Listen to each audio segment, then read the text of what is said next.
Top ভাই নতুন loafer তো উঠাইলেন ভাই, লোফারে অফার দিবেন না ভাই? লোফারে তো অফার থাকবেই, অবশ্যই থাকবে লোফার।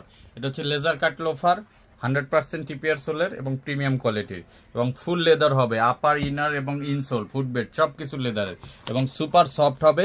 নিচে কিন্তু ভালো ফোম দেওয়া আছে এবং সফট কমফোর্টেবল। এটা কি ভাই ফোল্ডেবল ভাই জুতাটা? ফোল্ডেবল, সম্পূর্ণ ফোল্ড করা যাবে। এটা এই যে দেখেন একবারে ওয়াও, ব্যান করে ফেলতে পারেন, সুপার সফট। আর এটা কিন্তু লেজার করা, অনেকে মনে করতে পারে যে এটা আসলে আর্টিফিশিয়াল কিনা, না, এটা হচ্ছে লেদারের উপরে লেজার কাট করা, লেজার কাট করে ডিজাইনটা করা হয়েছে। দুইটা কালারে অ্যাভেলেবেল আছে, সাইজ হচ্ছে 39 সোলে কি ভাই সেলাই করা আছে? হ্যাঁ, স্টিচিং করা, ফুল সেলাই করে স্টিচিং করা আছে ভাই। একটা ধামাকা প্রাইস দিতে হবে ভাই আজকে। এটা আজকে অফার প্রাইজে পেয়ে যাবেন মাত্র 1000 টাকায়, মাত্র 1000 টাকা, 1000 টাকায় স্পেশাল অফার দিয়ে দিলাম। এইটা হচ্ছে আমাদের 1550 টাকা প্রাইস চলতেছে এখন রানিং, বাট ভিডিও দেখা যারা নেবেন অনলি 1000 টাকায়, অনলি 1000 টাকায় সুন্দর লোফারটা পেয়ে যাবেন।